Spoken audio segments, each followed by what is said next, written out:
to get us going, welcome everyone. Thanks for coming to Greenham NYC's August Forum. My name is Gregory Thomas. I'm a volunteer with Greenham NYC, specifically a member of the Forum's Planning Committee. In professional life, I'm a project manager at Bright Power, their on-site generation team, so a solar professional myself. For those not very familiar with us, Greenham NYC is an all-volunteer nonprofit that promotes sustainability and energy efficiency in the built environment. Support green professional development, and you can learn more about us on our website at greenhamnyc.org. We have our upcoming events, our blog, other things. Our main offerings break down to 3 programs: our Green Careers Group. We have monthly events every second Tuesday usually, which are great for people interested in starting or transitioning into a career in sustainability. Our monthly forums, of which you're attending one this evening, on the 3rd Wednesdays typically, on different topics under the more broad umbrella of environmental sustainability, and green building tours, which give a chance to see real world examples of sustainability in action. And as a reminder, everything at Green Home is done by volunteers, no paid staff or offices, and we've been running events for over 15 years now. This goes to show what volunteer professionals can accomplish. And so if interested in volunteering, speaking, writing, or contributing to future events, you could reach out to us through our website, or to even forums at greenhamnyc.org directly, those that are intended tonight. So for tonight, all right, we're excited to hear from our panel of speakers on community solar, energy storage, and beyond. And sort of as noted with our description that New York State has put up some highly ambitious clean energy targets in the coming years.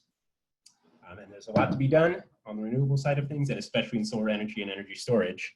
And we're going to hear a bit more about what it's looking like on the ground in terms of actual projects, what things we're seeing in terms of positive side of things, and get a sense of how we're working towards our goals.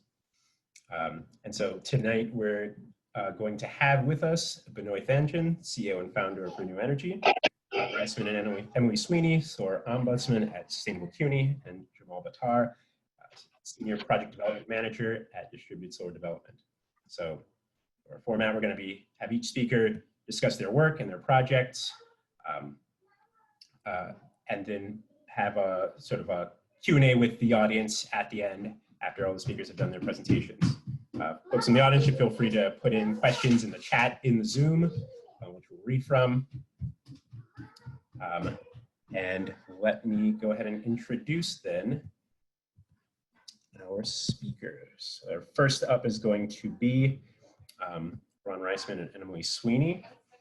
Let me something here really quick, and the background noise, so I think a lot of folks understand how the home environment is these days in the COVID times. But Ron Reisman's the New York City Solar Partnership Program Manager at Sustainable CUNY. He's responsible for supporting Sustainable CUNY's mission of advancing the deployment of solar and energy storage in the city. Prior to joining them in 2016 as a solar ombudsman, he was renewable energy program manager for New Jersey's Clean Energy Program and manager of business outreach for the New Jersey Board of Public Utilities. Also served as director of communications for Elizabethtown Gas Company in New Jersey, and he's a graduate of Rutgers. So with that, I'd say, Ron, go ahead, take it away. Thank you, Gregory. Well, what I'm going to do here is I'm going to first share the screen. Just bear with me a second. There we go. And now I'm going to introduce my colleague, Emily Sweeney. Good evening, everyone. So my name is Emily Sweeney. I'm a solar ombudsman at Sustainable CUNY. I'm also a NABCEP certified photovoltaic installation professional. I've been with the team at CUNY for 2 years and part of the New York solar industry for over 6 years. So I'll be joined in this presentation by Ron Reisman, the New York City Solar Partnership Program Manager at Sustainable CUNY.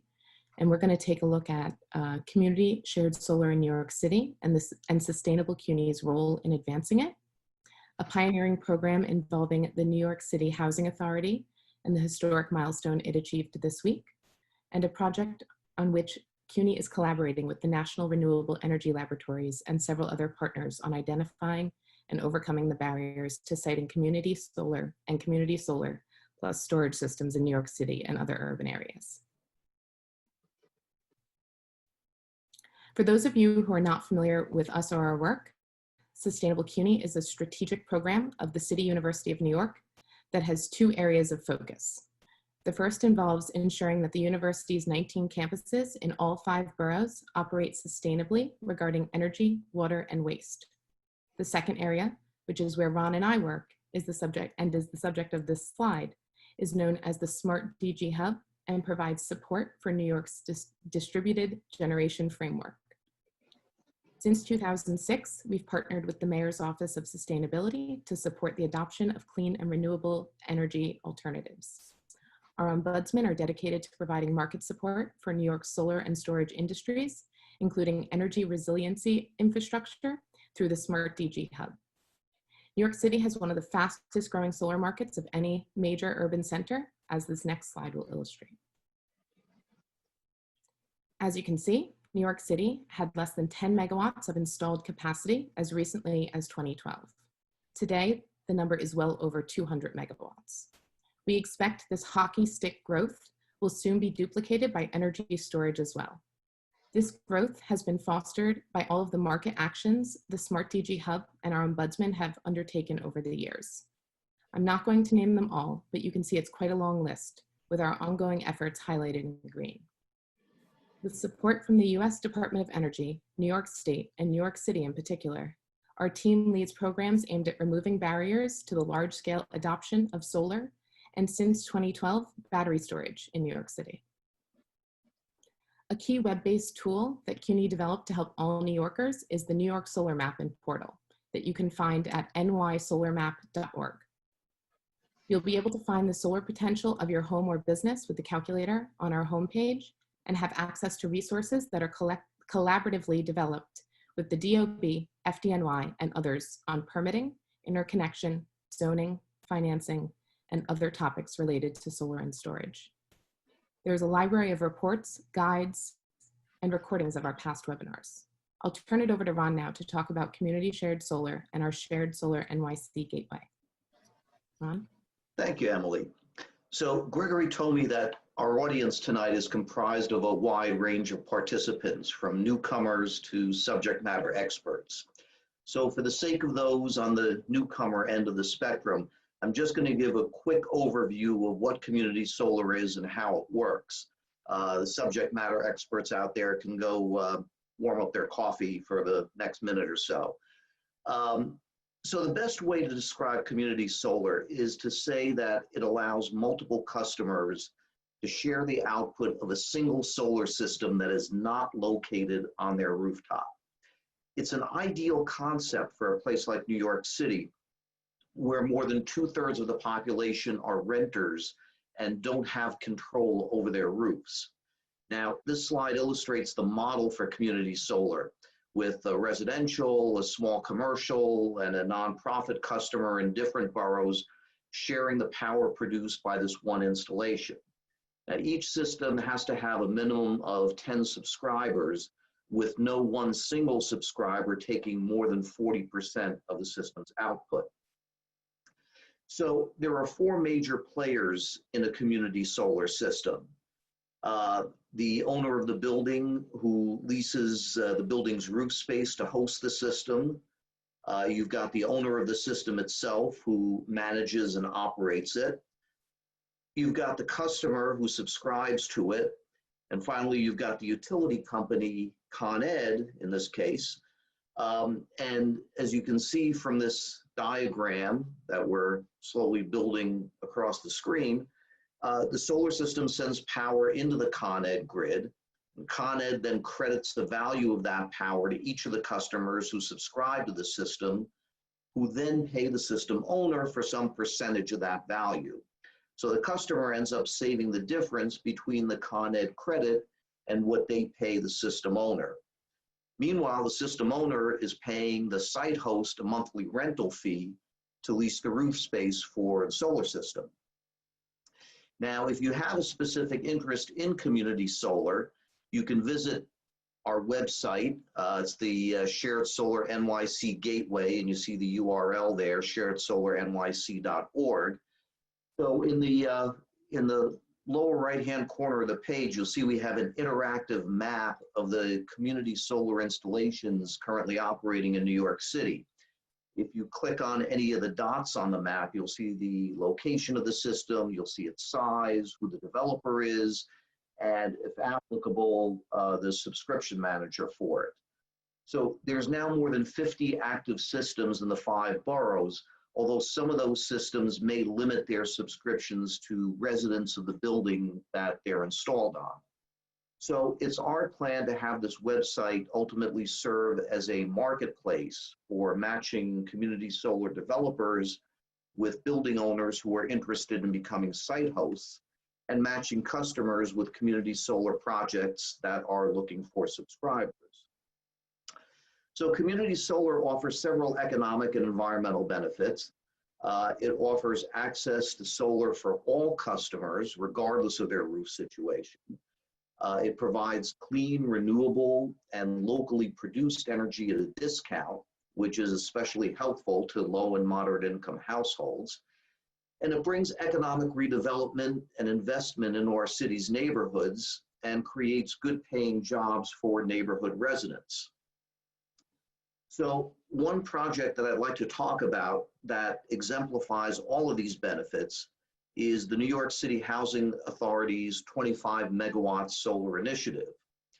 Sustainable CUNY is very proud to have supported this initiative from the beginning with technical assistance, rooftop assessments, proposal evaluation, and other services.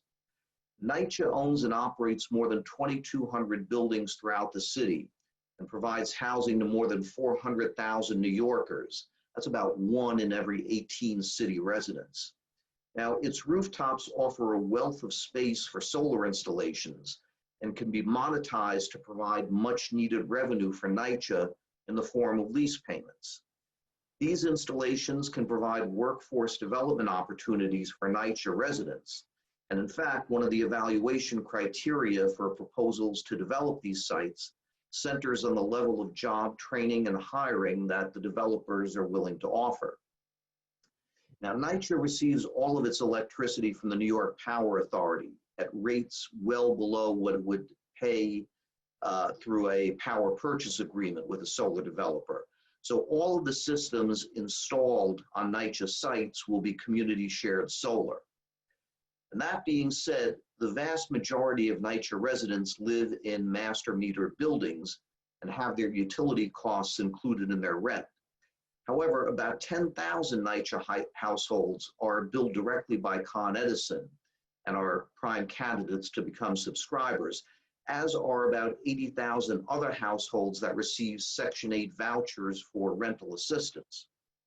So the clean energy produced by these installations will also contribute to meeting Mayor de Blasio's climate change goals, including reducing greenhouse gases by at least 80% by 2050. So there are essentially 2 parts to NYCHA's solar initiative.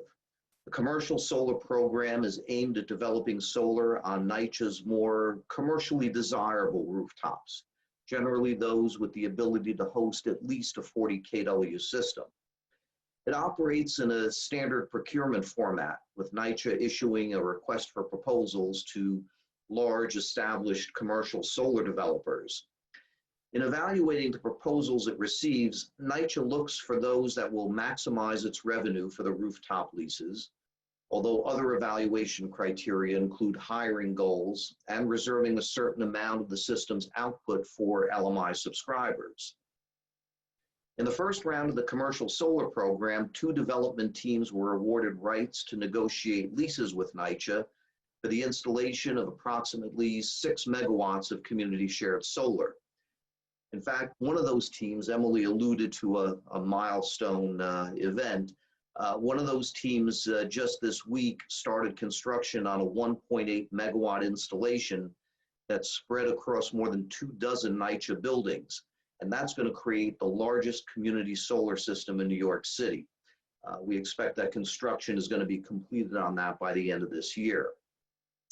The other half of the pie is ACCESSolar, an acronym created from Accelerating Community Empowered Shared Solar. Now, ACCESSolar is more of a community-driven program with less emphasis on the lease revenue NYCHA could receive and more of a focus on the workforce development and LMI subscriber goals. But teams led by community-based organizations and including local solar installers, workforce training organizations, financiers, and subscription managers submitted plans to develop community solar installations on some of NYCHA's smaller and more scattered campuses. 4 teams are currently in various stages of project development for systems collectively totaling about 6 megawatts. I don't want to provide too much detail on ACCESSolar since one of our other speakers this evening, Benoit Thanjan, is a member of one of those teams, and I expect that he's going to want to talk about ACCESSolar within the context of the program that he's involved in. So I'm going to turn things back to Emily now to discuss a collaborative effort between CUNY and the National Renewable Energy Laboratories that's happening as we speak. Thanks, Ron. I think we can all agree that community solar is a great economic driver for New York City, generating clean, low-cost energy, investing capital back into our communities, and creating good-paying jobs. So with all these wonderful benefits, why aren't we seeing more community solar systems being installed in the 5 boroughs? That's the question we're seeking to answer in this project with NREL and its Solar Energy Innovation Network. CUNY assembled an all-star team of experts from the Real Estate Board of New York, Con Edison, the New York Power Authority, Underwriters Laboratories, and the Electric Power Research Institute to identify the barriers to the wider deployment of both community shared solar and community shared solar plus storage in the city, and to recommend ways of overcoming those barriers. The plan is to quantify issues related to economics, risk management, liability, policy, regulatory, education, and outreach to determine how they may be putting obstacles in the path of a more robust community solar development.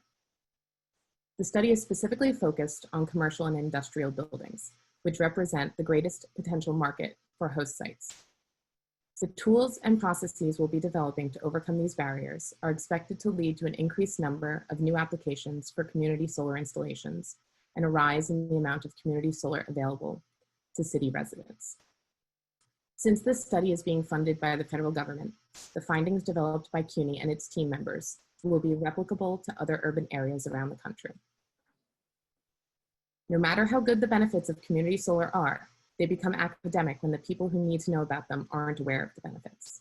One of the key areas we're exploring is the knowledge gap that exists with commercial building owners in New York on a wide range of issues, from economic benefits like lease payments for their roof space and property tax abatements from New York City, to the advantages of being an anchor tenant for the installation they host. We will be looking at how to bridge these knowledge gaps with building owners, as well as how to address the perceptions, good or bad, that they may hold about solar and energy storage. We then have to work with our partners on an implementation plan to put these ideas into practice. I'm not going to go into detail about all the steps in the process, but I do want to lay out our strategy in approaching this challenge. You'll see we have a 4-step process that begins with speaking to key stakeholders: building owners, real estate developers, architects, solar developers, government officials, and cataloging their input. We have just completed that phase of the study and are now moving on to the analysis phase, taking the input we received and processing it to determine optimal hosting sites and locations throughout the city where solar and storage can provide the greatest benefit to the grid and thus qualify for the most robust incentives and revenue streams. Our strategy is to recommend solutions to the barriers we've identified and to produce a guide that can serve as a roadmap for a future of greater community solar development. We will build a virtual library with the information we compile on various use cases and then create a plan for disseminating that information through a coordinated outreach program to the real estate community, permitting authorities, solar developers, and other stakeholders. This wraps up our formal presentation. Ron and I will be around at the end for any questions you may have. If you think of something after this event is over, or if you need technical assistance on a specific issue relating to installing solar in New York City, please feel free to contact us at nysolar@cuny.edu. Thank you. All right, thank you, Ron and Emily. that Sustainable CUNY is always doing something interesting to not just push the industry forward, but to like get us to the next stage. What else is there an interest in making happen? And yeah, that was fascinating. I'm sure there'll be questions on it. I know I have some. I'll save those to later. So, my mic's a bit muffled. So I think we're going to jump into. Am I coming through clear? For you, Emily and Ron? It's a little bit iffy. You're a little scratchy, Gregory. Okay, any better there? A little bit. Okay, apologies. I guess maybe this is a bit of an old headset. If it's clear enough, I'm going to jump ahead, get us over to Jamal, do a brief introduction for him. A renewable energy developer with distributed solar development. It's a GE venture. It's about 5 years experience in the renewable energy industry. He started his career with Solar City, now Tesla, and worked for 2 other leading development firms. Over his career, he's developed over 200 megawatts of solar projects and 300 megawatt hours. Oh, yeah. Maybe this might end up being a little bit better. Over 300 megawatt hours of energy storage projects. He has a Master of Science in Chemical Engineering from Columbia. The City of New York, and a Bachelor of Science in Chemical Engineering from the University of Utah. Sorry if that's a little bit muffled. I'll work on my audio. Jamal, if you can go ahead. Go ahead. All right, thank you, Greg. Appreciate the introduction and good evening, everybody. Thank you all for taking the time to listen to us speak today. Also want to thank Jenny and Greg from Green Home NYC for the invitation to talk about community solar. So today I'm going to discuss, what community solar is. Thank you, Ron, earlier. I appreciate that deep dive that you did. So I will be very brief in defining what community solar is. And then we will talk about how community solar impacts the state goals, discuss a key deployment barrier, and then talk a little bit about what DSV is doing in the state. So what is community solar? Community solar simply is the program that allows utility customers to reap the benefits of solar without having to install panels on their property. Solar panels are typically installed on a farm or a field, and the energy produced is directly exported to the grid. Utility customers are able to subscribe to a certain percentage of the energy generated by a community solar project and receive credits on their utility bill accordingly. Community solar makes solar power accessible and affordable to all New Yorkers. So before we discuss how CUG projects or community solar impact state goals, I think it's important to briefly review what those goals are. As we all know, New York State has some of the most aggressive renewable energy goals in the country. The Climate Leadership and Community Protection Act laid out a framework that aims to achieve 6 gigawatts of solar by 2025, 70% carbon-free electricity by 2030, aka 70 by 30 goal, 9 gigawatts offshore wind by 2035, and 100% carbon-free electricity by 2040.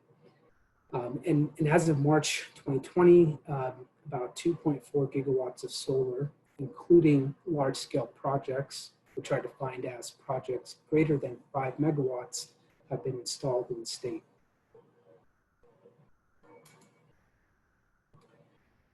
So how does community solar impact state goals? Since December of 2000, NYCHA has been keeping track of solar deployment across the state.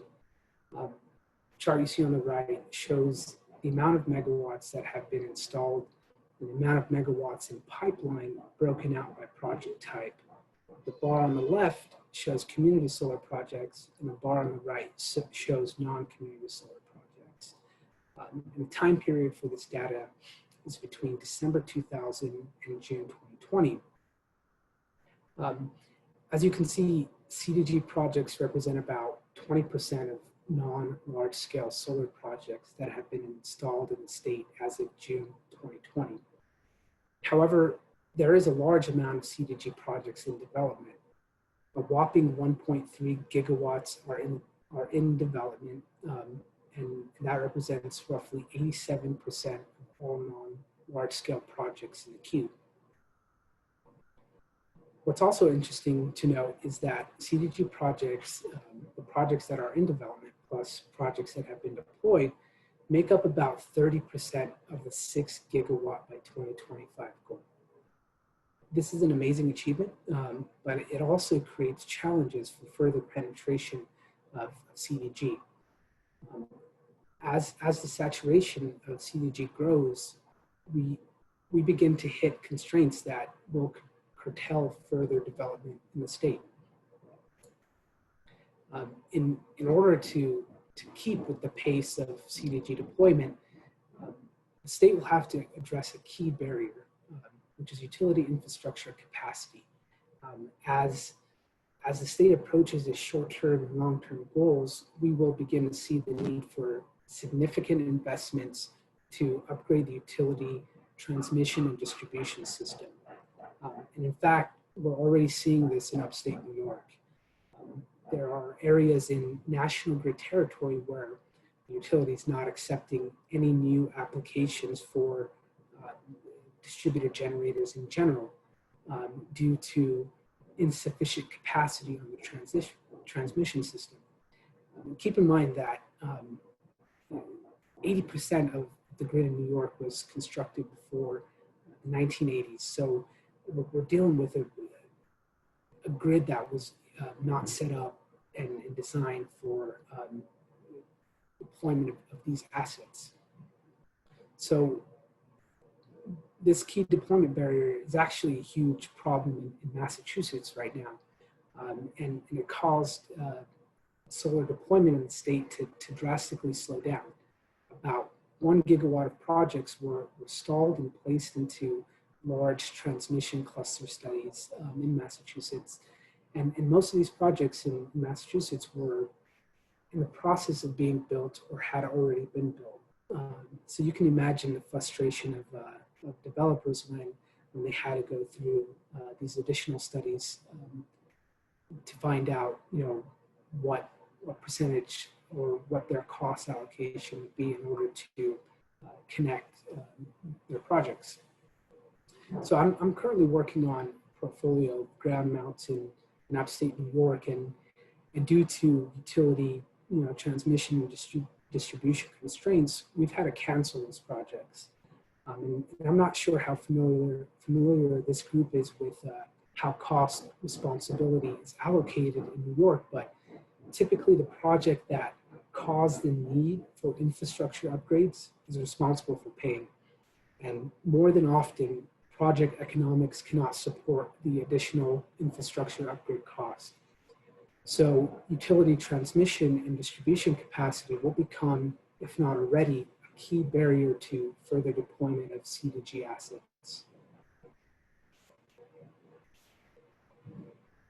At DSD, I lead the development of our CDG assets.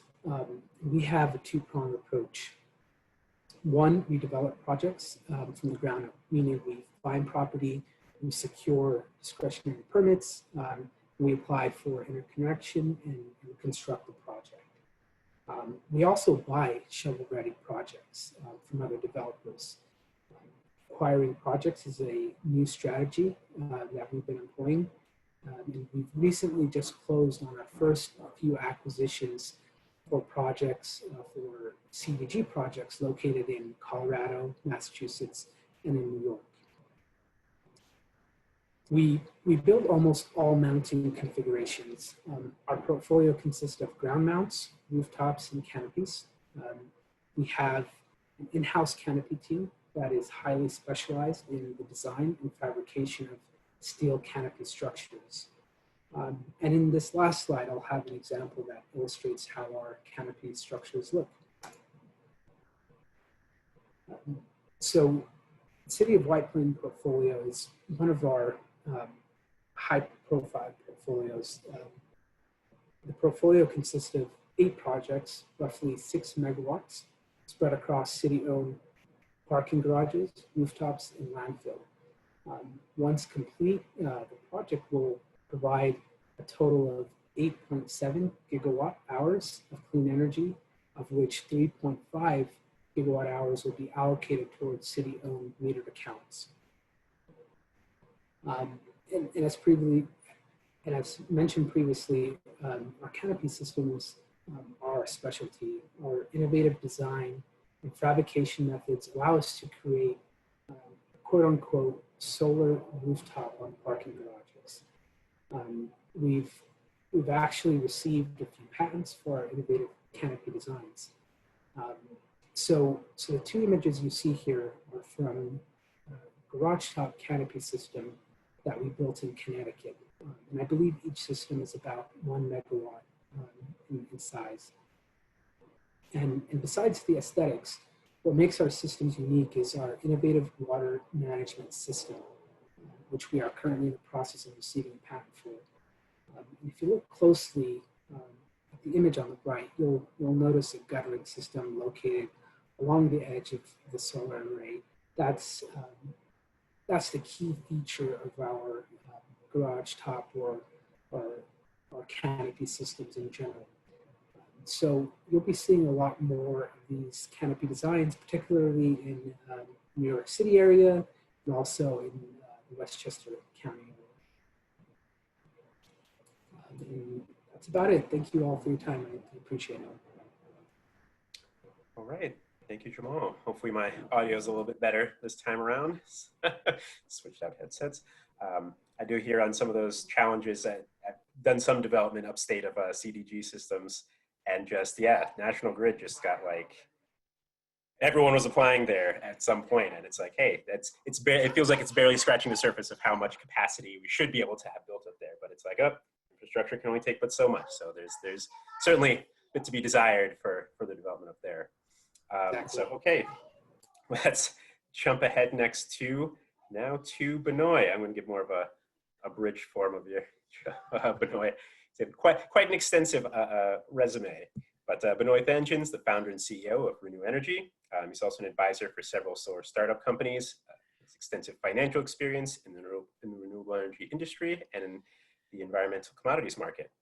One of the various places where he's teeth and made his growth, Solar City, Vanguard Energy Partners, Ridgewood Renewable Power, has an MBA in finance from Rutgers University and a bachelor's in finance and economics from the Stern School of Business at NYU. He's also an alumni scholar at the Stern School of Business. And lastly, that might not have been there before, but he's also the host of the Solar MAVERICK podcast. So with that, Benoit, all yours. Thank you, Gregory. I appreciate it. And I appreciate everyone's time today. And thank you to Green Home NYC for having me on the panel today, or the monthly forum, as you guys like to call it. Just briefly about Renew Energy. Sorry, it's not going to the next. Here we go. We're a solar developer, and we focus on developing projects in the Northeast, primarily in New York and New Jersey.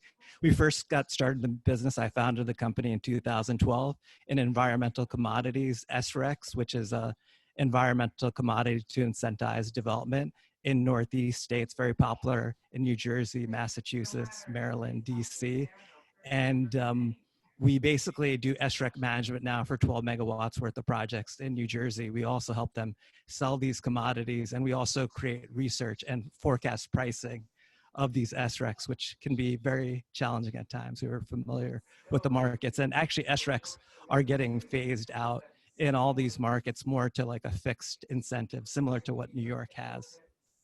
And then we also source financing for solar projects. So we actually help other developers find financing for their projects and help work with investors as well with finding projects for them. And there's about, I guess, 12.5 megawatts of projects that are under construction currently that we acted as the finder, either for the developer or the investor. And then Greg mentioned my background. And then I do have a podcast. It's called the Solar Maverick Podcast that comes out on a bi-weekly basis. We interview different people within the industry, and then we talk about different subject topics, and we're on all the major podcast platforms. Check it out if you're interested in learning more. And this actually is great, kind of hearing everyone's perspective beforehand from the other speakers, and to talk about what we're currently working on in New York. And the Sustainable CUNY team obviously did a great job talking about the NYCHA program that we really appreciate their hard work in, and we were selected as part of the NYCHA ACCESSolar program that Ron talked about. And that's basically, we partnered with Kinetic Communities Consulting. They're basically the main lead for that. They're actually a nonprofit community organization, and they're basically New York-based benefit corporation that advocates for and implements energy efficiency solutions in diverse local communities.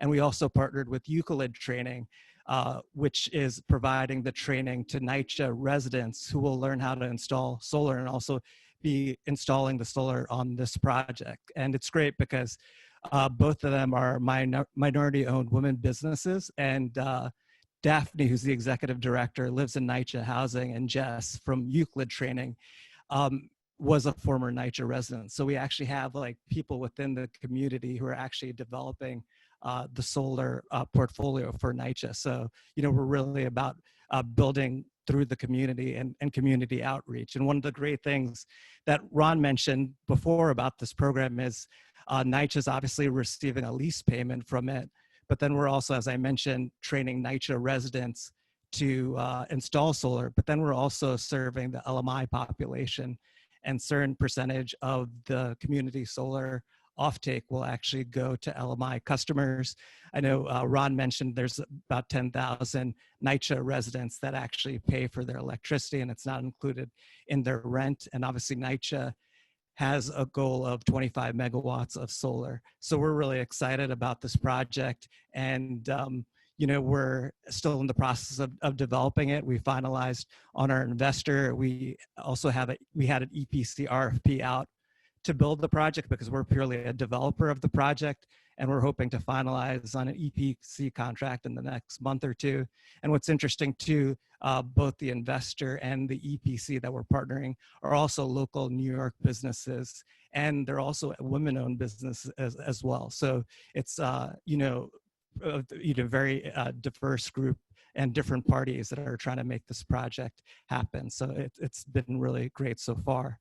And we also do projects in New York City, but we also do stuff in upstate New York as well. We're providing consulting services for an international solar developer that's developing community solar projects, predominantly in National Grid, RGE, and Central Hudson.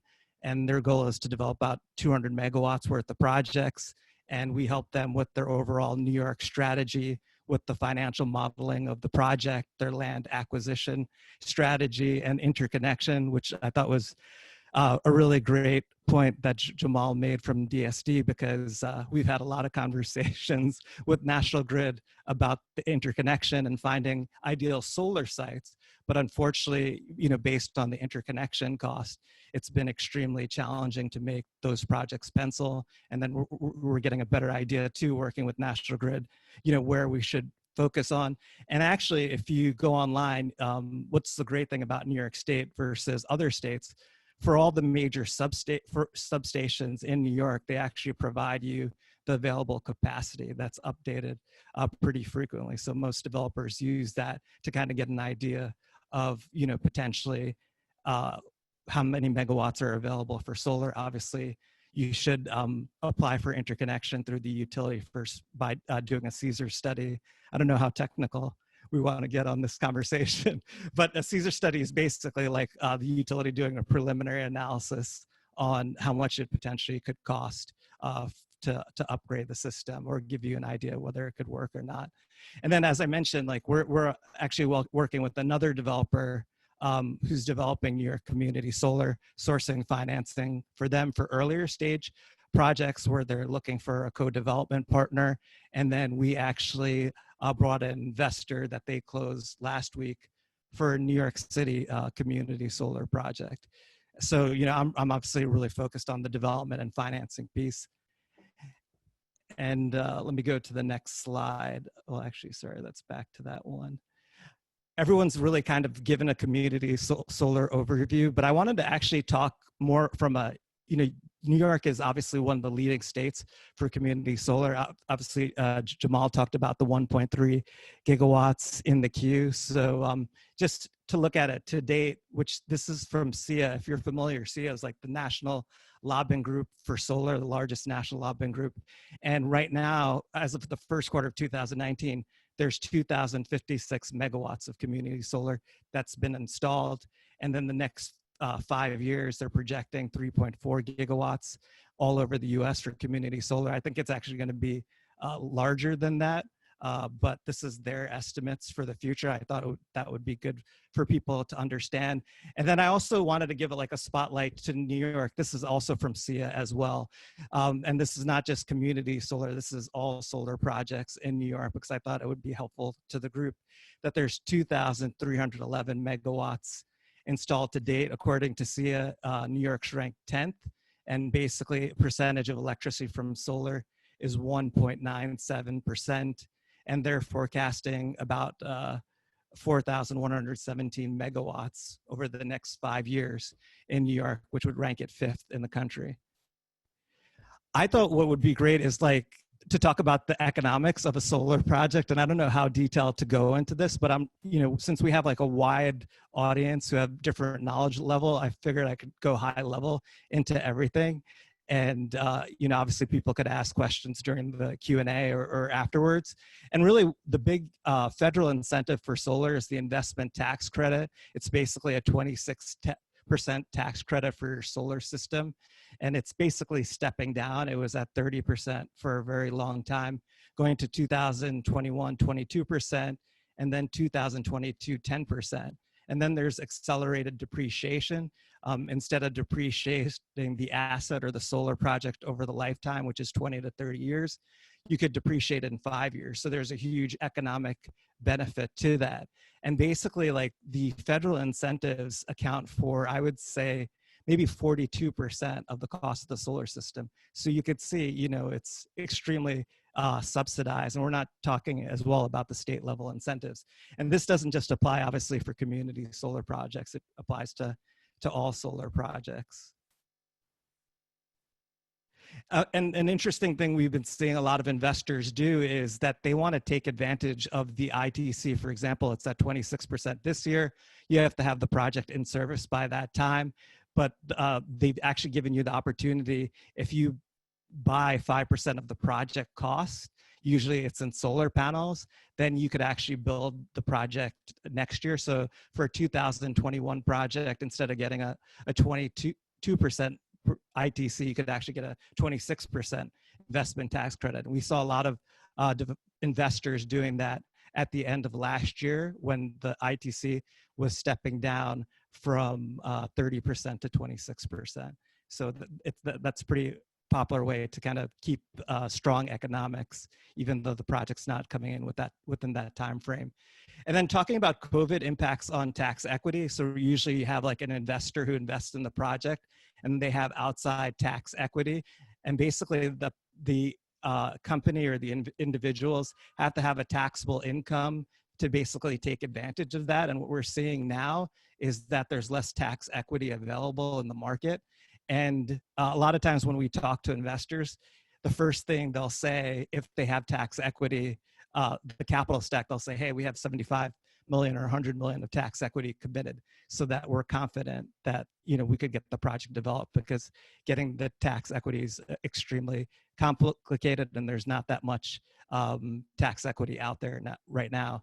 So what's really been happening, like CEA and other solar industry groups are lobbying for Congress to increase the ITC back to 30% and then change it to a cash grant, so that it, you know, there's been a slowdown in the solar industry, and this could help jumpstart the industry. And with the cash grant, you wouldn't need a tax equity investor; it would be just a cash grant. So one of the biggest economics of a community solar project and how it's valued is the value of distributed energy resources, VDER, which is the value stack. And basically everyone talked about it in a general way. I kind of wanted to show this to show you that there's a lot of different components and it's pretty detail oriented. So I don't think it's a good idea to kind of explain all the major pieces of it, but this is basically how the utilities come up with how they're going to value your project or your community solar project from VDER. I think the important thing to know is like there's an energy value, which is basically a day ahead wholesale price and capacity value, which is basically the ICAP rate. Those are variable rates. And then like the environmental value is a REC, which is a renewable energy credit. And then there's like the different components, demand reduction, locational relief value, and community credit, which are fixed for a certain period of time. And it's interesting because the rates actually vary. If you go and search NYCHA for the VDER calculator, you could basically use a drop-down menu and you could basically determine what the VDER would be on the project that you're working on. You know, we're obviously working on projects in Con Ed service territory and the rates are a lot higher. For example, it's over like 20 cents per kilowatt hour versus like projects in National Grid or Central Hudson where it's 9 to 10 cents per kilowatt hour. So there's a huge difference in like the credit that you would be getting for that project. And obviously everyone would want to do projects in Con Ed service territory, but the challenge is you're in the 5 boroughs and there's not that much available roof space to do solar. And then also there's issues with shading. There's not a lot of obviously open like land. We're in National Grid service territory. There's a lot, and obviously the construction costs too are a lot higher as well. So it's interesting to kind of see because the economics are very different when you look at a utility scale community solar project versus, you know, doing a community solar project in New York City. The other thing too that I didn't mention too is like we focus on relatively new roofs to do community solar because doing like a roof restoration or roof replacement could be extremely costly and hurt the economics of the project where it makes it uneconomical to do. So solar is a long-lived asset that lasts 20 to 30 years, and it would cost a lot to move the panels and then fix the roof. So you want to try to have the best conditioned roof before you put the solar on. And you know, that's part of too with the ACCESSolar team. I was focused on the financial and technical feasibility, as well as like you know, sourcing an investor and then negotiating the terms with the investor as well. And then now actually we're working on negotiating the EPC contract with the investor. So so that's a little bit about the value stack, and I know I went a little bit on a tangent as well. And then this is kind of what everyone talked about, how it works and how you get credited. This is all on the NYCHA, you know, website. I'm happy to share the links, you know, afterwards. And then the megawatt block incentive is the big incentive, state level incentive. We talked about the federal investment tax credit and accelerated depreciation. Basically, there's 6,000 megawatts DC of distributed PV by 2025. That's created for the megawatt block program. And basically they have fixed blocks of certain megawatts where you get a certain incentive, which is based on $1 per watt. And once that block's been filled, it goes to a lower $1 per watt. And basically the incentive ranges from 15 cents to 40 cents per watt. And I know to some people, this could be extremely repetitive if you're in the industry, especially in New York. And then the community adder, as well as additional upfront incentive for community solar located in certain service territories, but then that ranges between 18 to 40 cents. And then other incentives, parking and rooftop canopy adder, that's specifically for Con Ed and landfill brownfield. So usually like those projects are a lot more costly to develop. And that's why NYCHA has provided an additional incentive. We're very familiar with the affordable multi-housing investment adder because you know, it relates to our NYCHA project, and you know, their incentive is $1 per watt for the first 200 kilowatts of the project if it's on affordable housing, but then they also have an additional 15 cents if it's a community solar project where the customer offtake is 60% LMI with a 20% discount in their credit that they're receiving, which the credit is, calculated through VDER. And one of the things actually that I was happy no one mentioned was the customer management and acquisition piece of it. It's such an important part of developing a community solar project. And there's so many companies that have entered this space, and it's relatively new because community solar is just relatively new in New York and just in the US. And there are a lot of residential companies entering, solar companies entering as well, because they have like leads of residential customers that couldn't qualify for solar at their home. And for various reasons, whether they're a renter, whether they're an apartment, whether there's shading issues, whether there's a credit issue. For example, if you own a residential solar project, you normally need a credit score of 650 or above. So this allows, community solar really allows everyone to have access to solar. And that's why we find that a lot of politicians are introducing community solar in a lot of different states. And also the residential solar companies, they know how to market to the residential customer. One of the things that we didn't mention is that the customer is actually getting two bills. So they're getting one bill from their utility, which basically has like the credit for their community solar project. And then basically they're getting invoiced by the developer of the project or the customer management acquisition company, a certain discount they're getting billed of the credit. So it's right now like two bills that they're getting, and it's very confusing for the customer, even community solar, as well as relatively new in New York. So there's a lot of education that's required.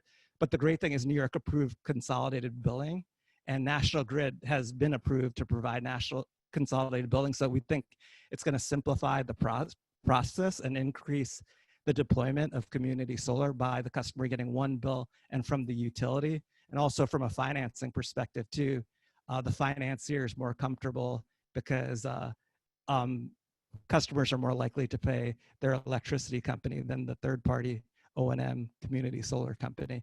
And then we also believe like customer acquisition costs will get lower over time, especially as customers get comfortable with procuring energy and community solar online. Like I could see like Amazon offering to basically compare like different community solar projects. Some of these customer management companies do have like online platforms where you could sign up for projects and they tell you what the discount is and which project it is. But right now, like a lot of it is pretty expensive. It's calling customers, in-person meetings. Obviously that's been impacted by COVID and working through community organizations, fairs, and other things like that.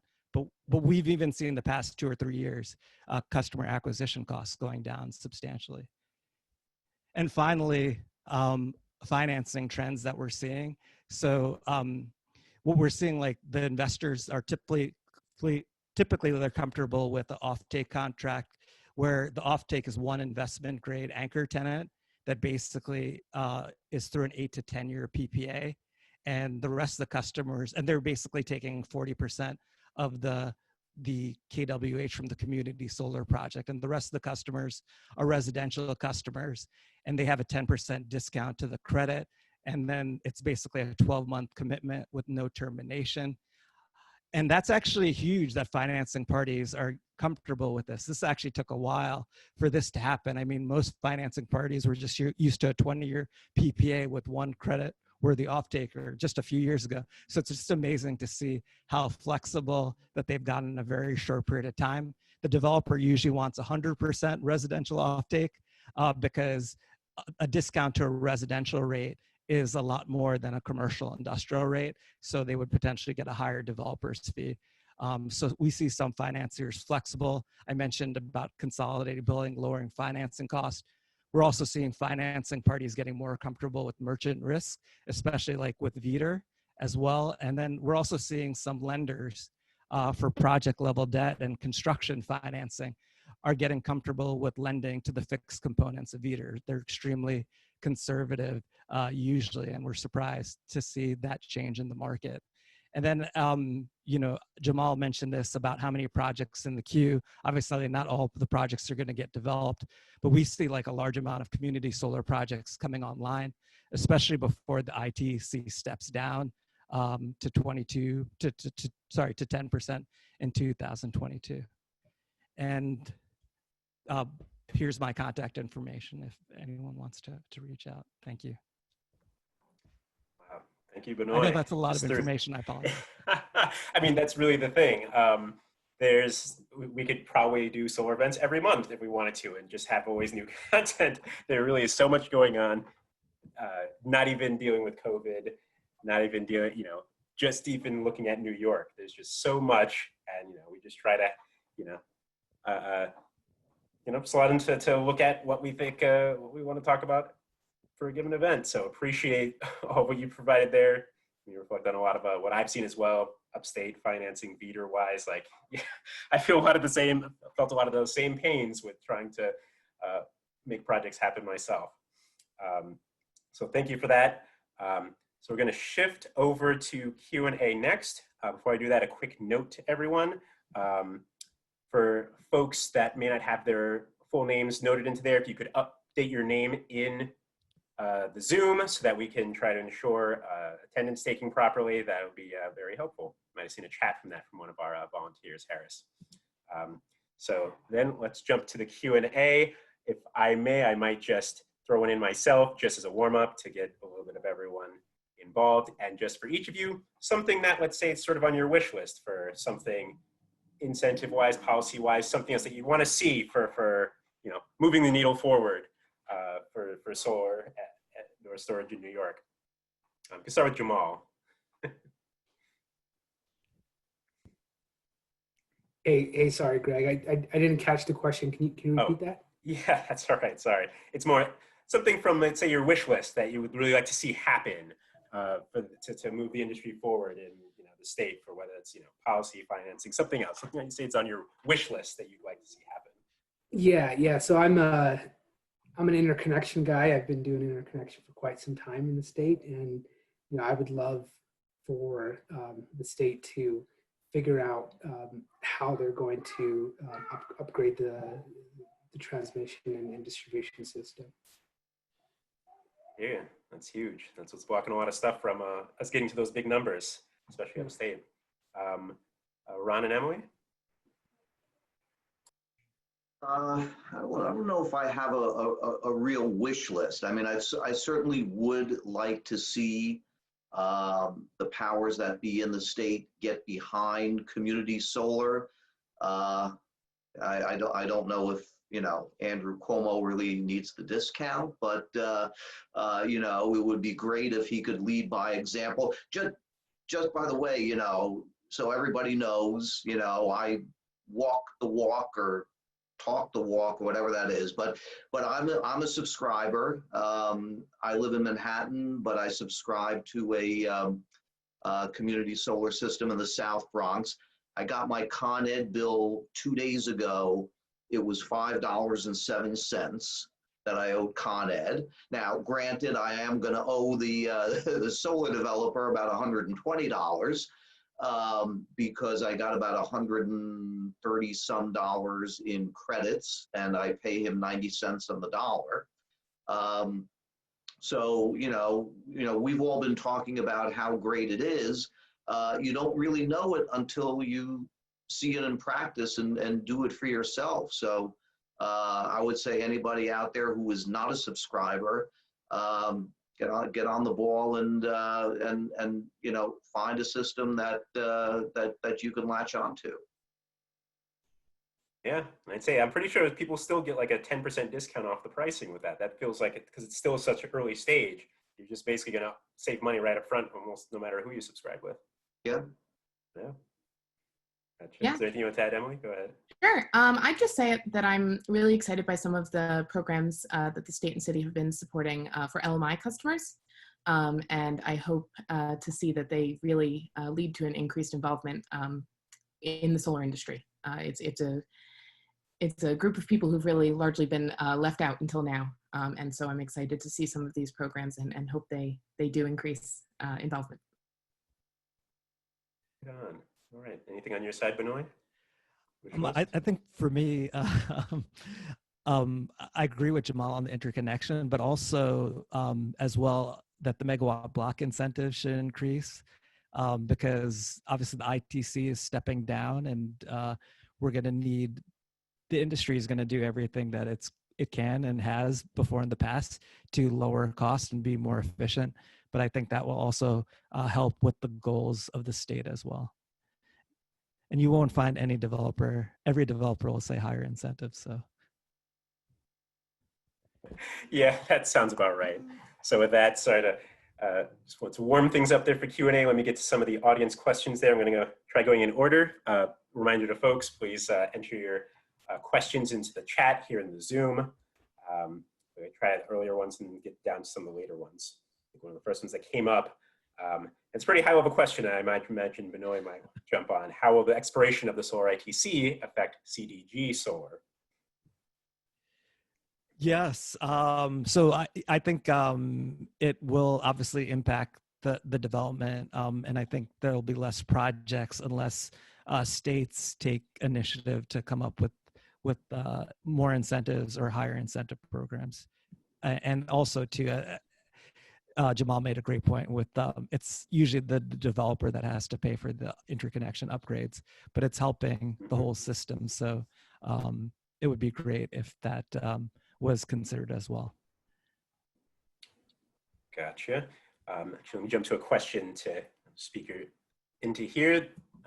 Actually, that one's for there. So sorry. Okay, one for Jamal from Eric there. You can see it in the chat. If I heard right, he said, aging grid infrastructure is a barrier to growth. What impact would it have if we replace traditional power plants like coal with solar and energy storage plants? Yeah, that's a great question. I don't think that would change the issue that we're facing, and that is, most of the distributed generators are located in areas where the infrastructure was designed for unidirectional power flow. So power flowing directly from the generating station down to the end use customer. But now, if you think about how distributed generators are operating, they're serving the load in that area, but also they're exporting their excess energy onto the distribution and then onto the transmission network. And so by replacing coal or natural gas or even nuclear generators, you're just replacing that existing generators, right? You're not doing anything to help facilitate the proliferation of more distributed generators on the system. So unfortunately, like the best way would be to upgrade the system altogether or come up with other innovative means such as like microgrids. I'm a big proponent of microgrids and having these local distribution networks serve the local load and not having to export that excess energy onto the transmission system. I think that could alleviate a lot of the issues that we're seeing here today. So not necessarily replacing the coal generators, but having more energy storage systems located in areas where you have these distributed generators, I think would be very helpful. I hear on that. And just a little to throw in there from myself, from some of my experience, that I kept hearing a lot that the economics for energy storage and adding that, especially upstate, that was tough to pencil out, basically. Like the incentives are either stronger or the prices for energy higher, some combination of these things. Downstate, especially in the New York City area, Con Ed territory, probably ONR territory. Just sort of adding in what I otherwise heard about that. So it seems like there may be some work to get developers more and more interested, just even for the economic reason. So let me jump now to Kevin's question here, a bit of a long one. Will you be able to address on this call the limited remaining CDG allocation available in the Con Ed region? Looking now what remains, we see 102 megawatts remaining in the tranche. We're aware of what New York State anticipates will happen once the large 12-cent community adder is exhausted. Do you think we're going to top off again at the same rate or higher or lower? I'd even throw in my own thoughts if I may for a second. And that's like, for Con Edison territory, 100 megawatts is actually probably a decent amount, actually not a small amount, just because of like how tricky it is to do CDG development in the Con Ed territory, especially the city. Probably a bit easier in Westchester. But that it's probably pretty difficult to predict. I know some people probably have some inside tracks with some insiders, but really, especially with the economic situation the state is in, while they're still, you know, I'm sure very much inclined to and want to continue to make move these things forward and put more money into it, I kind of wonder where that conversation, how that conversation might shift, especially when funds may not yet be allocated for like whatever the next thing might be. But anyway, there was anyone else wanted to comment on this question around the CDG tranche in Con Edison territory? Yeah, Greg. You know, I wouldn't lose any sleep with 100 plus megawatts left in the tranche. I'm not going to rush out there tomorrow morning and make sure I got my application in before it fills up. I'd love to see it fill, but I think we have a way to go. And you know, anybody who claims they can predict what government is going to do in the future, I'd put a grain of salt with that. I've worked in government and I've worked in the private sector, and it's unpredictable, especially because administrations change periodically, and you don't know who's going to be holding the reins of power 5 or 10 years from now. So I wouldn't venture into any predictions. But I do want to say something on the previous point. We were talking a lot about transmission and you know, building transmission capacity. Saw a statistic recently that in New York State, 2/3 of the power is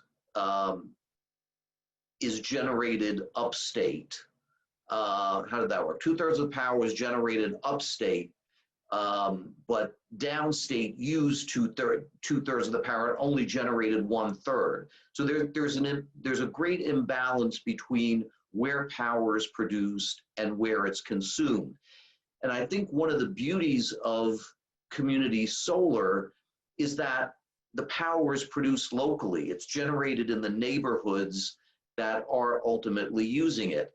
As nice as it is to see, you know, a big 5 megawatt development go in upstate to provide power to everybody, it doesn't really fit the definition of community solar. Yes, it's shared, but to me, you know, one of the real selling points is that local production, the idea of reinvesting in communities, of economic development, of workforce development.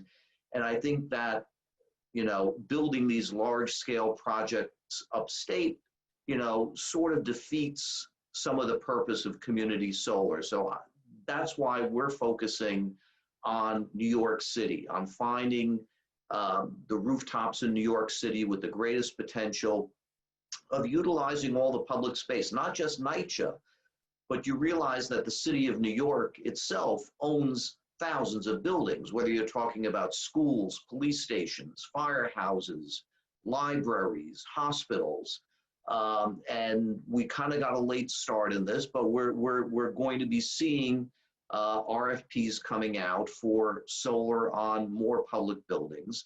And since those buildings are served with low-cost power by the New York Power Authority, I think those systems are going to be community solar. Okay, thank you for that. I think while I might still have you there, I want to follow up on something a little bit I'm reminded of. Just really that concept of community shared solar plus storage.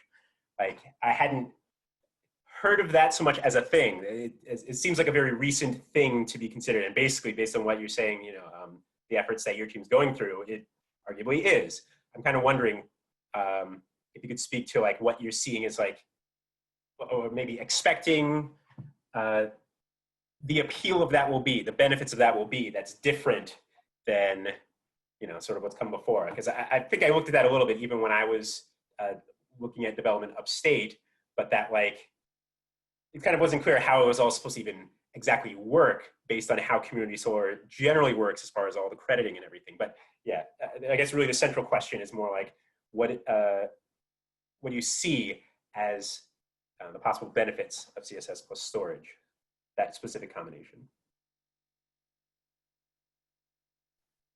Were you asking that to anyone in particular? Oh no, it was more to you and to Emily, given that was like into your presentation. See, I was going to say I'll defer to the other Rutgers guy on the panel, since he has more experience with both solar and storage, and can really speak to it's really an economic issue, and I think he can speak to the benefits correctly. Put you on the spot, Benoit. Yeah. I mean, so what we've seen is the economics are challenging right now. We're definitely want to do solar plus storage. We've actually, other developers are telling us that they are working on community solar plus storage projects. Sorry, with the VDER, you could use the calculator and it has like what you would get compensated for storage. And they say it works in certain parts of upstate New York. I still haven't figured out how that has happened. I'm also hearing that that's happening in Long Island as well. It's challenging, first of all, to get solar projects developed community solar projects developed in Long Island. But so we haven't really focused on it just because, we think battery storage prices are going to go down exponentially like we saw in solar a few years ago, the next 2 to 3 years. We think that's when the real opportunity is, but we're still really kind of in the early stages of trying to figure it out. But there are some developers who are telling us that it works community solar and storage. But I think it's two separate almost projects within the same location, if that makes sense. But yeah, maybe Jamal could speak to it better than I can. I'll try, Benoit. I'm actually working on a solar plus storage community solar project in Westchester County. This is going to be in the city of White Plains landfill, and so far that's the only one we have in New York that we're working on. Mainly because in upstate New York, the incentive for storage has been exhausted, right? And so the economics just don't work for us to add in or incorporate a storage system, and I don't know. What the benefit would be for the end use customer, but there's certainly a lot of benefits of storage for the grid, right? It helps improve reliability and stability for the utility, and also there's an arbitrage game you could play as a developer with storing electricity when electricity is cheap, and then selling it back to the grid when it's expensive. So yeah, that's there's not that much we can do right now in upstate New York with energy storage without more incentives. I hear you, and I guess it's worth even a little added context. Like in some ways, it feels like New York can be a bit behind the curve in terms of what's happening with energy storage. We don't have this kind of wildfire risk that California does, but the kind of things that they're going through with the wildfires and the rolling blackouts, like if they had more solar and storage systems, especially the addition of storage, because they already have a lot of solar, that could mitigate the need for as much of the shutdowns. Actually, from what I understand, it would have been worse if they didn't have all the solar and storage systems that they do even right now. The blackouts would be even worse. And then sort of alternatively, what was the next piece? That it's going to be a big part of replacing the existing fossil fuel infrastructure, as been mentioned here already. But yeah, just let us jump into the, let's say, next question there. Let me see. Actually, might be most of the main ones, and right, the last one was mine. Actually, here's a question from back here. A question for Jamal. You'd mentioned sometimes project economics require projects to be abandoned. Is there a fixed threshold percentage where you would abandon one, or would they still get built as long as they are cash positive? Yeah, no, the project has to meet our internal rate of return targets. So even if the project it's profitable, if it doesn't meet that that threshold for us internally, we'd pass on it. Gotcha. That seems fair. Sorry, yeah, right. The other note that I was thinking of with energy storage, that for all the stuff that's happening out there, like Sunrun coming up with these virtual power plants and making contracts out in the New England ISO for like essentially lending the grid thousands of homeowners storage batteries for like grid stabilization, and similar services. Like there's more that New York, which is it kind of contained in itself, that they could catch up with, and even mentioning some of the challenges upstate that like the idea, some of the rules aren't even allowing to look at energy storage as something that could be controlled, such that you don't have to look at it like a generator that adds to, let's say, the size of a system. This is getting maybe a bit more too detailed. I saw an issue of like, hey, we want a 5 megawatt solar system, and then let's say adding megawatt or 2 of energy storage. Well, they're counted together as like in total going onto the grid, which caused interconnection challenges from what I saw. Maybe that's a little bit shifted because it's been a little while since I was into that, but yeah. Yeah, we got another question thrown in here. I'm in Westchester with a little bit of remaining $175 per kilowatt hour battery incentive. Storage lets me supersize a given CDG project, meaning overall costs and returns can grow at about the same ROI roughly. When this incentive is gone, theoretically, battery energy storage pricing will be scaling down. TBD. The TBD is at the end, but I think you could all see that question in the chat. Does anyone have thoughts on that?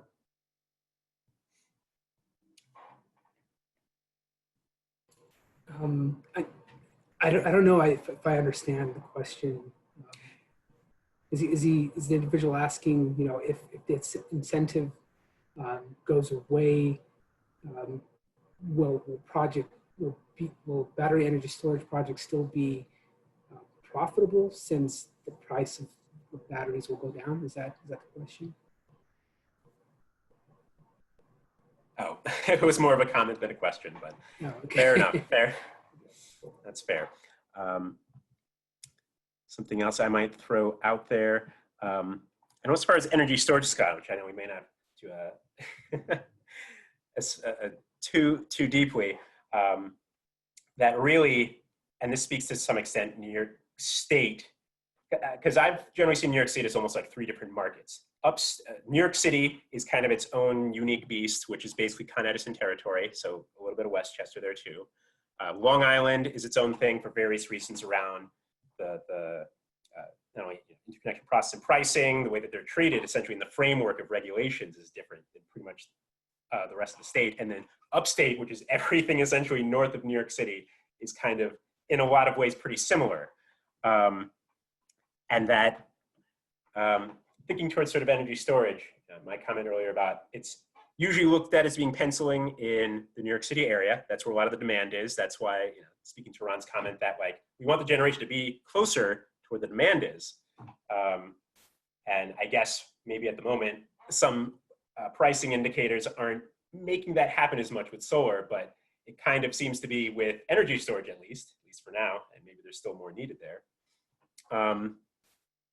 But I'm trying to think if there's other challenges that folks are seeing in terms of expanding energy storage there. I know Sustainable CUNY has some of their own role with a different group there with a focus on New York City. But rather than me blabbing on, I'll let you jump in to comment on having energy storage and what you see as sort of being needed. Well, I mean, right now in New York City, you're not seeing indoor energy storage systems. We're still kind of working through some of the safety issues, and we're working very closely, particularly with the FDNY, on those issues, and making some progress, and hoping that in the fairly near term, we're going to see the FDNY start to permit indoor storage systems in New York City. And I think at that point, the market is going to take off. But right now, all we have for, especially for lithium ion, which is the predominant share of the market, are outdoor systems, and there's not a lot of outdoor space available. People who want storage want to be able to have it inside their building. So I'd say the permitting barrier right now is probably the largest barrier to the deployment of storage in the 5 boroughs. Yeah, I would just add to that comment that that I think Ron is spot on there, and just want to point out that it's outdoor and rooftop permitting. There's currently a process in place for that. So I know that a lot of people don't tend to think of a rooftop as also outdoor, but I think that that's an interesting or important thing to point out. Oh yeah, given the various FDNY and related rules around that for buildings in the city, at least. And certainly seen that, like, just looking from upstate, like solar is still new for a lot of places upstate where that, like, hardly anyone's gone there to try to do solar even. So it's like, townships and their permitting offices aren't necessarily sure how they want to handle it, and let alone energy storage. That's just like probably still in a lot of ways unheard of. And keep in mind, there's like over 1,000 little municipalities around the state. So there's a lot of work to be done, not just for like, the experts sort of providing a framework for doing it safely, the permitting, the sort of guidance, but a lot of education that still is yet to be done, locally here and across the state. So, okay, we're hitting 8 o'clock. Want to respect people's time. Let me jump to something else really quick, if I may. Sorry, let's take a second. Where's my correct document here? Right, gonna share my screen. We're gonna jump over here. We're gonna jump back to here. So I'm just gonna say right now, a big thanks once again to Benoy, Ron, Emily, and Jamal for joining us this evening. A lot of great content. We had a lot of solid questions. And I know there's so much more that we could just keep talking about as long as there's additional thoughts to have and things to speculate on even. So say as we wrap up here very briefly, just mentioning to everyone in the audience, this is part of Greenham NYC's monthly forum program. Next forum is going to be on September 16th on materials impact. Next Green Careers event, over here, is going to be on nonprofits and sustainability. September 8th. Always go to our website for more information. So not only thanking our speakers, our guests, our attendees for coming and listening this evening, to our volunteers in the background there, Gall and Harris and Allen, for helping make this run. We're going to keep the Zoom room open for folks if they want to hang out and talk. I think we'll let folks unmute themselves if they so choose. Update some security settings for that. And otherwise, thanks for coming. All right. And similarly applies to the speakers. If you hang around and talk, we can do that. And otherwise, if you got to run, feel free to go. So some of us have dinner waiting in the other room. Oh, that's true. I should probably think about that myself. So yeah, feel free. And some of the rest of us may chat with one another as well. So thanks again, everyone. Thank you. Let me see. Chat's there. Looks like, so folks, if there are any other questions you want to throw at us there, and feel free to unmute yourself if you want to speak to them. I know our group is shrinking, but feel free. Let me see. They're still there. They're still there. Let's see. It looks like a few folks are hanging around. There was something else I think I wanted to ask, or at least muse on to some extent. And what was that? And someone else can feel free to jump in while I figure this out, what I was going to jump into. Yeah, it's just fascinating. Just before really getting into, I would say I have experience with residential solar company. That's where I started. I was with a large scale developer for a little while as well, looking at upstate New York, and with basically a company that's doing CNI solar now. So it's like, I feel like I've bridged the three, what I usually see as the three parts of the industry, basically, or the three scales of the industry, at least. Pretty fascinating how different all of that can be, not only for that, but because of, you know, those different regions of the state, just such different places with their processes and incentives. So that's sort of a big general thing to say. I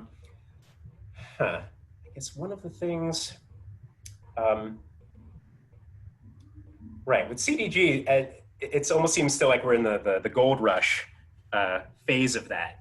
Seen and spoken with so many of those, the companies involved in that, whether they're, you know, for acquiring customers, this and that, like, it's still such an early stage. It's interesting to see that there's that discount. And I've gotten a sense that, like, so many people are just skeptical of just signing on to that, even though it's like, you will save 10%.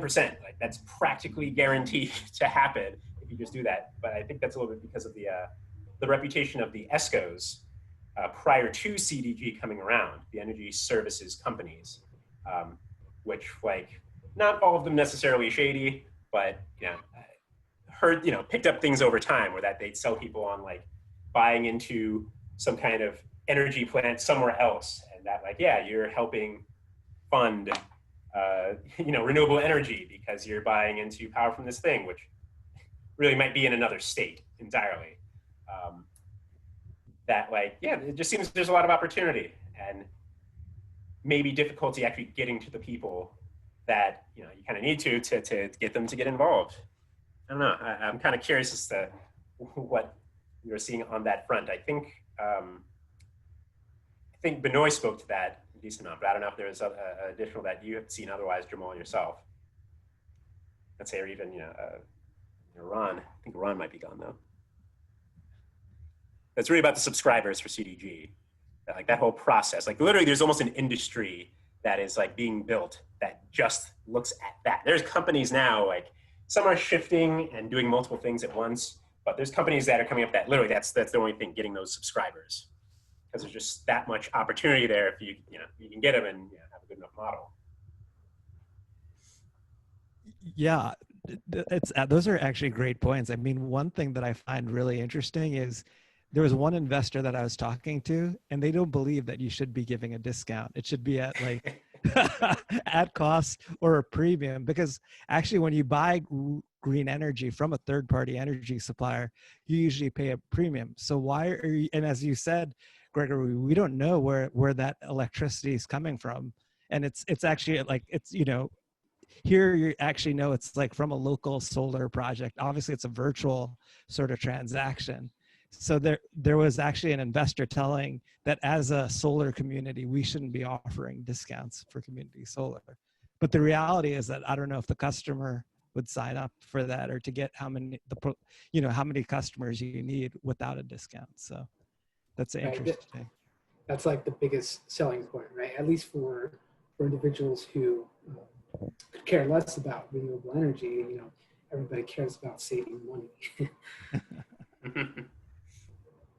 No, agreed.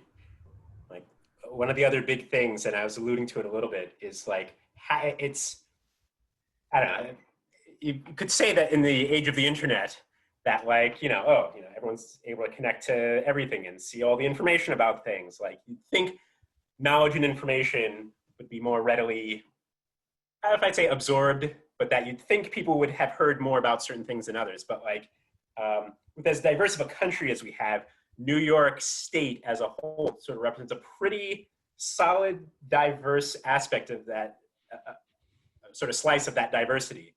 From, like, New York City all the way to when you get into, like, the most, you know, remote rural reaches of the state, for, like, what people know and understand and think about in terms of, and just keeping you focused on energy, in terms of solar and energy storage, that, like, it's just curious how much education is probably still going to be needed to really, for us to hit those goals that we're trying to get at. I know NYCHA has some programs for, like, helping AHJs create their permitting processes, deal with technical issues, like free resources. I don't remember if Sustainable CUNY was offering some of that specifically too. I think I remember NYCHA specifically.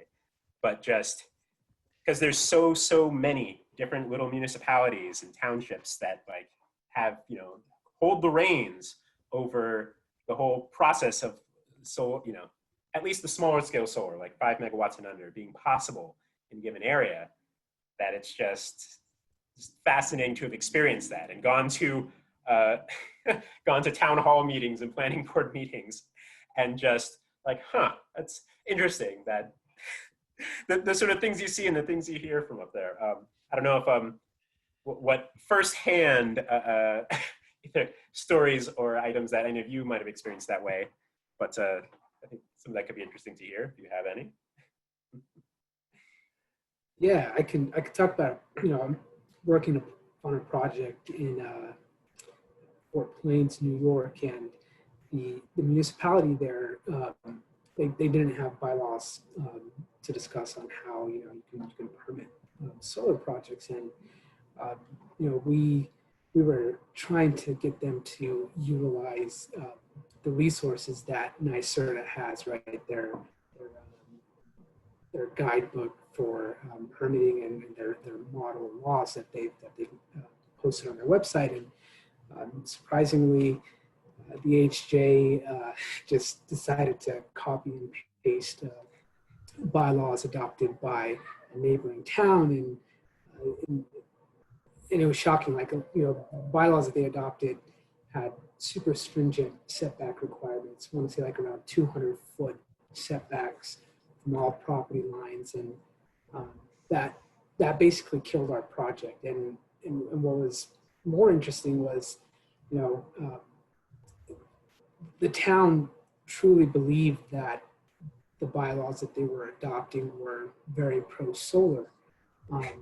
And we've made numerous attempts trying to convince them that it's not.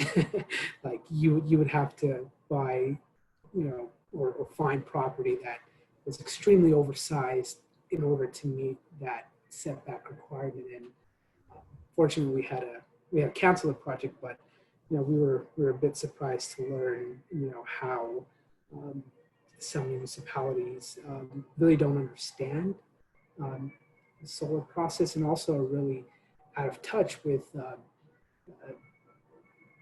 what the state laws are. For example, they kept mentioning that, you know, your project should be able to meet the 200-foot setback because, you know, the state limits solar systems to 2 megawatts AC. They weren't aware that it's been lifted and it's set to 5 megawatts. So it's old news there. Wow. Yeah. Yeah, and those solar moratoriums. Yeah, I remember running some of those too. It's just fascinating. It's like one town did it, and all their neighboring towns like, wait a minute, what's going on here? And everyone just nearby just jumps on that bandwagon. It's a fascinating thing. It's almost like isolated little communities that like they know each other, but like the outside world, it's mysterious to like, you know, some big developer comes out of nowhere like, hey, we want to build 100 megawatts here in your town. And they're like, whoa, what just happened? Yeah. And you know, not to take too much more of everyone's time, I'll probably close out in a few minutes. So if there's any just other final thoughts that you want to throw out there to folks, Emily, Benoit, so I feel like I've been having a more monopolized situation, and I've been monopolizing the situation. So this is Gal. I just wanted to thank it. I found it very educational as someone who doesn't deal with solar on a regular basis. I get an opportunity to dive into this, and yeah, I think Greg, like you said, like the diversity of possible customers is really promising, because there's some customers that or some users of community solar that some of the barriers have fallen for them, and you know, they can start doing it right away, and hopefully they'll help figure out for some of the rest. So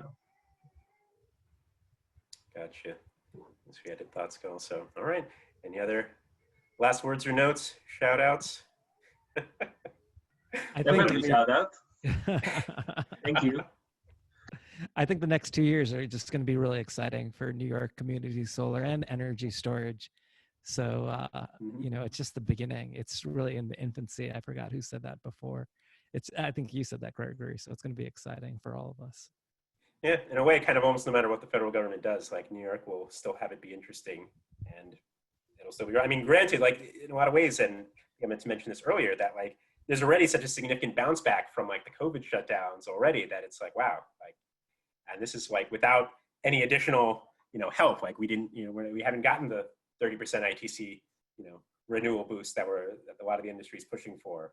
It's just like current stat, bounce back. Like, all right, let's try to keep this machine running. Yeah, that is so true.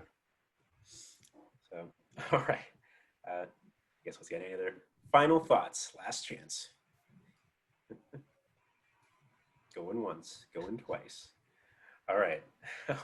Let everyone go. Thanks again for joining, everyone, especially your speakers there, and for sticking around, Emily, Benoit, Jamal. Take care. Yeah, thank you for having us. I appreciate it. Thank you, Gal. Yeah. Thank you, Gregory. Thank you, everyone. And thank you to the other speakers.